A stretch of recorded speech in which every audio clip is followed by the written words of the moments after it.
Hello, this is Jack Aldane for IR Magazine, and I'm stood here with Andreas Posavac for Ipreo.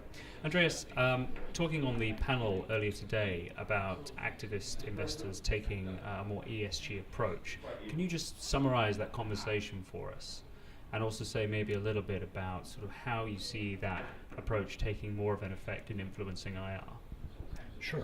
Yeah. In fact, the conversation was not only about activist investors, which was also a big part, but the discussion was also more about the holistic investor universe out there. So the fact that traditional long-only investors, whether they're active or passive, are starting to really implement ESG and corporate governance issues into their investment decision-making process, but also into an engagement process which is much more active now. So that's actually some of the things that we and other market participants really see as a key trend in the market.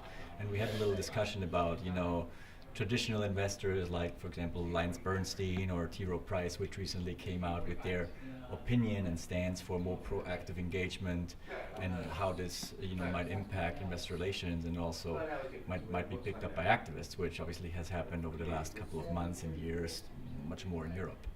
And when you asked, how is this going to impact investor relations, I mean, for us at Ipreo, this is one thing that we really consider one of the big mega trends. Why? Because in investor relations, all of a sudden you have to face kind of different stakeholder groups, not only the asset managers, the fund managers, portfolio managers that you pitch your equity story to, but all of a sudden you are dealing with them. You're dealing with corporate governance teams, which a lot of these large institutional investors have built up over the last couple of years. You have to understand their policies and guidelines. You have to all of a sudden deal with external advisors, proxy advisors like ISS and Glass Lewis and others, providers of ESG data like Sustainalytics, MSCI, and others. So all of a sudden, this role of investor relations, in our view, is really changing dramatically. And as there is much more push from the investment management community to really take that seriously and be transparent about it, investor relations, shifts a little bit because you have other stakeholder groups. You have to deal with these types of new topics that maybe were not there 5-10 years ago. And you probably also have to start an educational process a little bit internally to your board and management to really feed back the information of what's really requested and demanded out there. So I think the discussion was, yes, there is a trend, there is a shift, there is a movement out there, and it's both. It's risk and it's opportunity if you work in investor relations, which I guess makes it quite interesting. Okay. So then, how do you think companies should be communicating ESG issues on the whole generally, particularly those sort of social impact issues that are maybe harder to quantify? And what impact do you think this challenge has on IROs? That's a very good question, because we always talk about ESG, environmental, social governance, and you clearly can see out there in the market that there is a trend of more integration, of more requirements, etc. But it's not very clear on how should this actually look. What's the demand of the requirement from the investment management community?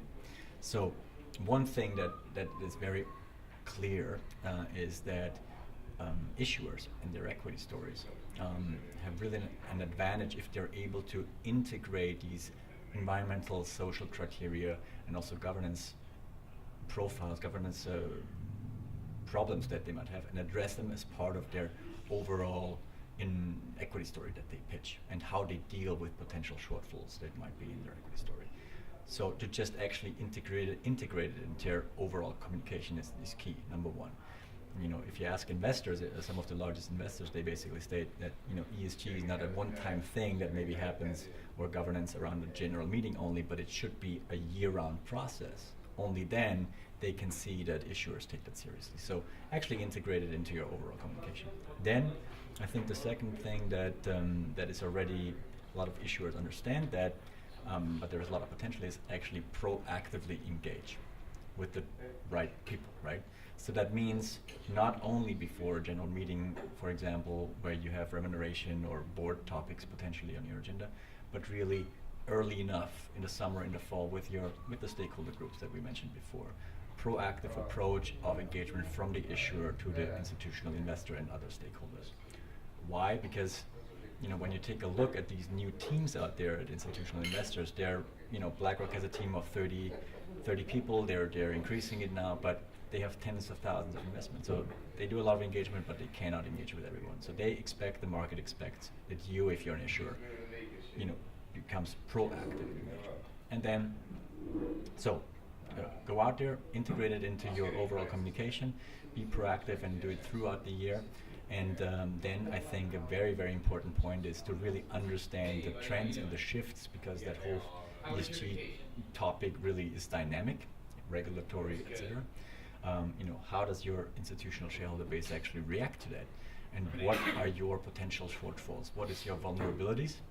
Because if you understand that, you can address it, and you very likely are then not experiencing any surprises, whether it is from a regular long-only investor or from a potential activist, because they are the ones that pick up these governance shortfalls, as well. So most of the activist campaigns that have been implemented or started in this year and also last year had a governance focus. That would be the view that we have. Okay. So do you think that there's a degree to which activist investors are taking note of ESG issues that non-activist investors have been focusing on? And I suppose as a follow-up question to that, I'd like to ask, what trends should IROs be watching for in 2019?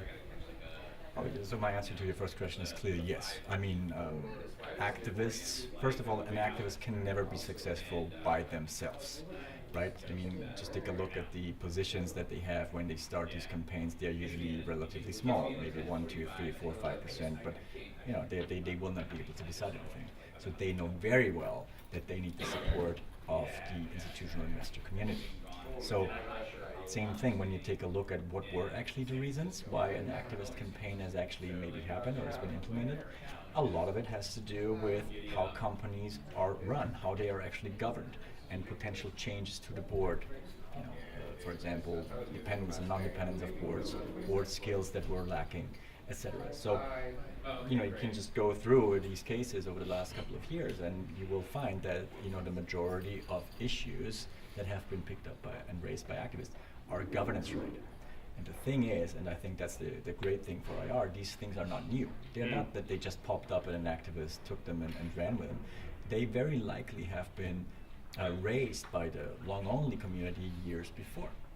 And in fact, we know very well that a lot of asset managers are actually pitching their ideas to activists, because they themselves are not able to kind of start these types of campaigns, and they hope that an activist can unlock value. So I think the asset managers, the investment community is very well connected, and obviously as an activist, they get a lot of info. They do their analysis, and a lot of times these governance-related campaigns are actually very, very successful. And when you ask what is it about, I mean, in the end, we also asked a lot of institutional investors, what makes you a target? And it's financial underperformance. So if your stock price is not doing well and that you can measure, is always on top. But then if the market feels like management or board is not really acting in the interest of the minority shareholders in poor corporate governance structures. So that means, again, board. The last couple of years you have remuneration as a very, very big topic, say on pay, capital deployment, inefficient capital use. So these are the majority of topics which to some degree you can assess and analyze and look, are you vulnerable in any of these components. So, yeah. Highlights from this year's Global Forum, and why you think it's important for the IR community to come together to events like this. Highlights of this year's forum. Well, first, I really like these types of events generally. I think here we had great speakers throughout the day, and good topics. I mean, highlight for me was actually the passive investor discussion that we had also with members from BlackRock and State Street, which I found very interesting, because that's another trend that really shapes and will shift investor relations, in my opinion, my personal one. Just the rise of passive investors and what you actually can do as an IRO, because by definition they are going to be IR immune. So I think that is something that I really can take with me today. Also the MiFID discussion that we had in the morning, and corporate access on do's and don'ts, and people trying to figure out how they act in that MiFID environment as it currently is. I obviously also like the discussion that we had around governance and ESG and the feedback from the audience, etc. Yeah, so I think it was a good event overall, and I do appreciate, I travel a lot myself and I attend these types of events quite regularly, not only our magazine, others as well. But I really think that it adds value to investor relations because you exchange, you can talk off record, what is your experience, etc. So I think it's very beneficial for IROs, for the community, that we by definition grow and learn between each other. So I really appreciate it. Great note to end on. Thank you very much, Andreas. Thank you.